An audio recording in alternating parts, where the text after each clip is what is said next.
quais são os fatores, né? Muita gente me perguntando, né, por que que voltou a ter a candidíase mesmo durante o processo de modulação intestinal. E eu trouxe aqui alguns fatores que podem acontecer durante o processo de modulação intestinal. Lembrando que o processo de modulação intestinal ainda é um tratamento, né? Ainda está fazendo um tratamento, então a gente ainda tem, né, biofilme no intestino que a gente está lutando, a gente reduziu a carga. A gente reduziu muito a carga na fase de limpeza, mas ele ainda está ali presente e a gente está lutando, batalhando para reduzir e eliminar o máximo possível para ele ficar em níveis que são normais, tá? Então, primeiro deles aí, às vezes um sabonete altera o pH vaginal, utilizar sabonete em barra, um sabonete que não é destinado para a região íntima. Esse sabonete, ele pode alterar, sim, o pH, né, vaginal, e isso favorece o crescimento da cândida. O que favorece muito mais o crescimento da cândida na região íntima é a alteração do pH e a redução de lactobacilos, que principalmente o crispatus, que é um lactobacilo que é presente, que é normal ter na vagina da mulher, tá? Então, um dos pontos é o uso do sabonete. O segundo ponto, no período pré-menstrual, por conta da oscilação hormonal, pode sim favorecer. Essa oscilação hormonal vai favorecer aí a mudança do pH vaginal. Então, digamos que você ainda está no processo de modulação intestinal e durante esse processo de modulação você entra no período pré-menstrual. Aí, nesse período pré-menstrual, que acontece essa oscilação. E aí você nota que, poxa, tá voltando. Isso pode acontecer porque você ainda está no processo de modulação intestinal. Pode acontecer também. Um outro ponto é que você está fazendo tudo certinho, mas você, por exemplo, sai de calça num ambiente quente e ainda abafa com o protetor de calcinha. Então, fica muito úmido a região íntima, muito úmido, quente, e é ambiente para favorecer o crescimento também da cândida. Um outro ponto é a forma de se limpar, principalmente quando vai evacuar. Então, algumas mulheres, eu pensava que nem existia isso, mas algumas mulheres, elas fazem a limpeza, se elas vão evacuar, se elas vão fazer cocô, né? Elas acabam fazendo a limpeza da parte anal para a vagina. E aí, se a gente sabe que essas fezes ela tem um grande conteúdo de fungo, se fizer isso, ela vai contaminar a vulva, ela vai contaminar a região íntima, tá? Então, o correto é fazer essa higiene e, de preferência, fazer a lavagem, né? Se lavar, se assear, passar o sabonete ali nessa região para fazer a limpeza adequada para não restar nenhum resíduo de fezes que possa ter aí fragmentos de fungos para que ele possa recontaminar a região íntima. Um outro ponto é a calcinha, a higienização da calcinha. Lembrando que se a mulher já vem de candidíase recorrente, né? Todas as calcinhas ali, se não tiver uma higiene, se não lavar e passar, né, com o ferro quente aí, é possível que essa calcinha ela possa carregar resíduo, sim, de fungo e voltar a recontaminar. É tanto que lá no manual ainda peço para pingar o óleo de melaleuca, justamente para fazer essa asepsia ali da calcinha também. Além de lavar, passar, ainda passar, pingar o óleo essencial de melaleuca. Um outro ponto, tô bem, comecei a fazer a modulação, já reduzi algumas medidas, aí já vai numa piscina, já vai numa praia, e aí passa uma manhã, uma tarde com um biquíni úmido, uma peça íntima úmida, a manhã toda ou a tarde toda, também favorece o crescimento de cândida. Um outro ponto são as escovas de dente. A gente tem o prazo aí de troca a cada 3 meses, tá fazendo essa troca, e isso depende muito de pessoa para pessoa, às vezes é necessário trocar antes, às vezes as pessoas têm até, ele fica até com pontos de bolor, pontos pretos de bolor, principalmente se o ambiente for, se o banheiro tiver muito úmido, tiver muita umidade, não for um banheiro que tem uma ventilação boa, essas escovas elas vão ficar sim com bolor, vai ficar com fungo. E se não observar isso, todos os dias você está levando fungo para dentro do organismo. Recentemente eu atendi uma paciente em consultório mesmo, que ela fazia a limpeza da língua. Eu até falei com ela que eu ia acrescentar nos meus manuais, porque eu não tinha, eu acabei nem acrescentando, eu lembrei aqui agora. Ela tinha um raspador de língua, aquele de cobre, e ela fazia toda a limpeza da língua e colocava num saquinho de tecido. Só que o que acontece? Ela lavava o raspador de língua, colocava molhado no saco de tecido e deixava no banheiro. E aí ela apresentou uma mancha na língua, né? Tinha a saburra branca, né? Que é aquela língua branca, só que com alguns pontos, assim, como se tivesse descamado a língua, né? E ela falou assim, Kedma, eu tô com isso e arde minha língua, é uma sensibilidade e tal. E quando ela me mostrou, eu falei, olha, isso é fungo, isso é candidíase. Ela é mesmo, eu mostrei. Ela disse assim que tinha ido numa médica e tal, ela disse que era normal, que, enfim, né? Eu disse, não, isso é fungo, mostrei uma língua para ela de fungo e tal, e ela disse, meu Deus do céu, mas onde é esse fungo? Aí ficou, eu digo, a sua escova, você troca? Ela, eu troco e tal, e eu disse assim, e usa mais alguma coisa? Ela disse assim, eu acho que foi o meu raspador de língua, porque essa semana eu lavei o saquinho de tecido, porque o saquinho de tecido estava cheio de bolor. Eu digo, pois é, você raspava a língua e levava o bolor para a língua, tá? Então ela estava realmente com a candidíase oral por conta de um raspador de língua que estava ali com resíduo de fungo, né? E uma coisa também que a gente tem que levar em consideração as pessoas que sofrem com rinite, que também tem que ter a higiene desses equipamentos, né, desses utensílios aí que fazem a limpeza nasal, justamente para não recontaminar aí de fungo. Um outro ponto é o ato sexual, o momento íntimo, é o momento, né, da relação sexual, né? É recomendado, né, depois ter a higienização, higienizar a vulva, até mesmo urinar, para que o canal da uretra ela realmente não fique ali com resíduo de bactéria, de fungo, para não ter uma infecção urinária, enfim, toda uma higiene pós a relação sexual. E depois eu vou falar sobre a parte íntima do parceiro. Lembrando que o parceiro, quando você estava com candidíase recorrente, você tinha relações com o parceiro nesse período. E agora você começou a fazer a modulação, todo o tratamento, toda a mudança. E se o parceiro, porque para o homem é bem diferente, o homem não sente nada.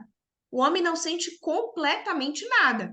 Existem algumas alterações, principalmente uns pontos vermelhinhos, né, na glande, ali uns pontos vermelhinhos, que para um urologista aquilo é normal, não tem problema nenhum, principalmente se o homem não tem queixa nenhuma, não tem coceira, não tem nada, mas aqueles pontinhos ali, eles sim são sintomas de que existe fungo, existe cândida ali, né? Porque para ele não sabe, não tem sintoma, não incomoda, mas para a mulher vai incomodar.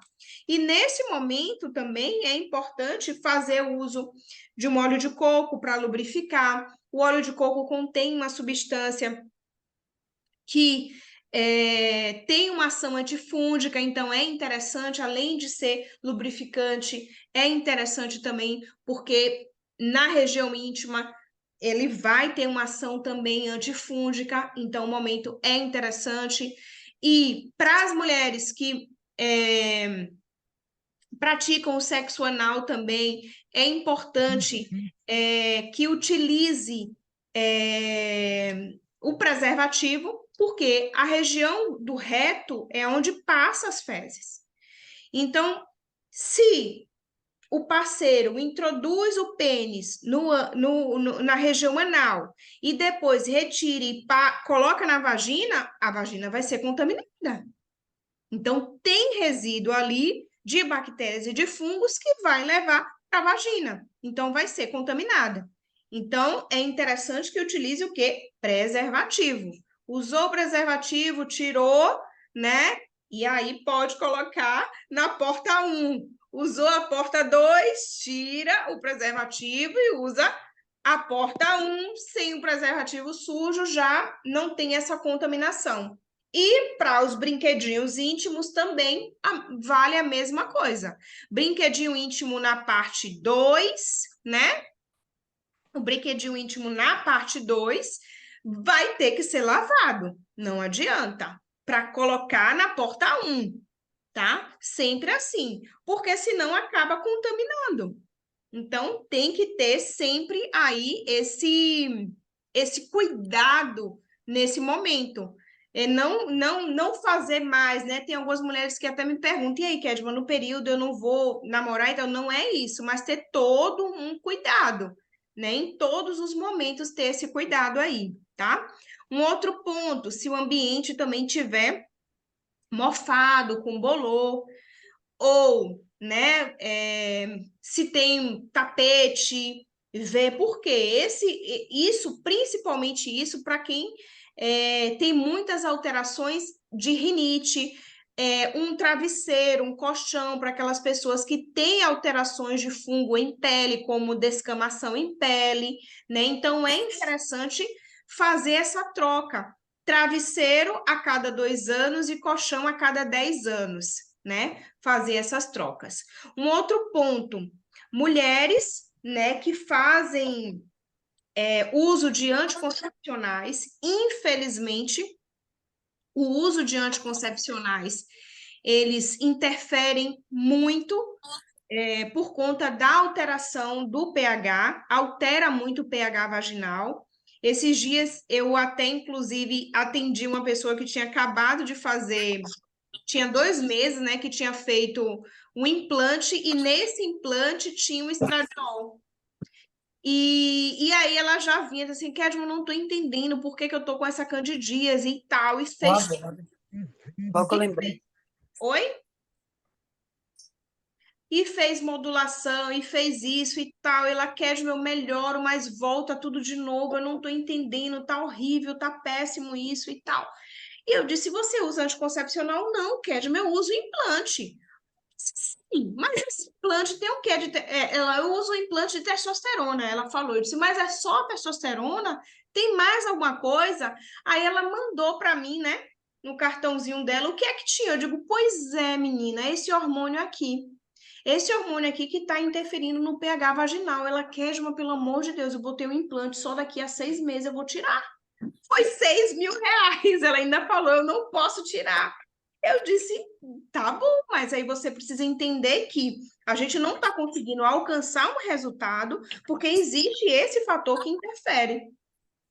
E aí ela começou a recapitular, né? Ela disse assim, meu Deus, eu não acredito, e tal. Ela começou a recapitular, ela começou a perceber que quando ela colocou o implante, depois que ela colocou o implante, que ela começou a ter a recorrência. Ela disse, meu Deus, eu nunca ia imaginar que um negócio desse ia desencadear isso. E aí depois ela mandou a mensagem para mim, disse, Kedma, eu tenho minhas amigas que colocaram, elas também estão passando pelo mesmo problema que eu. Eu digo, pois é um ambiente favorável aí para o crescimento de fungos, infelizmente. Um outro ponto, o uso de antibióticos, né? Tem que ter cautela com... Estava conversando com uma das integrantes aqui, né? Que ela falou que eu tive que utilizar por conta da garganta e tal. Enfim, tem momentos que a gente não pode deixar de usar um antibiótico, pelo amor de Deus, né? Um antibiótico, ele salva a vida, né? Salva a vida. Mas, se vai utilizar um antibiótico, vai ter, nesse período, vai ter que ter um cuidado redobrado com a alimentação. Voltar mais com os vegetais, com as frutas. Lembra lá daquele slide que eu mostrei lá no início? Que na manutenção, a gente tem que manter esses alimentos aí para melhorar esse padrão de microbiota saudável, para evitar o crescimento de fungos, evitar os danos causados às células do intestino, para evitar a inflamação, enfim. Então, no período do uso do antibiótico também é importante, né? E no período do antibiótico, também utilizar um probiótico que é chamado de Floratil, acho que vocês aqui já conhecem, justamente para evitar o processo de diarreia, da dor de barriga realmente que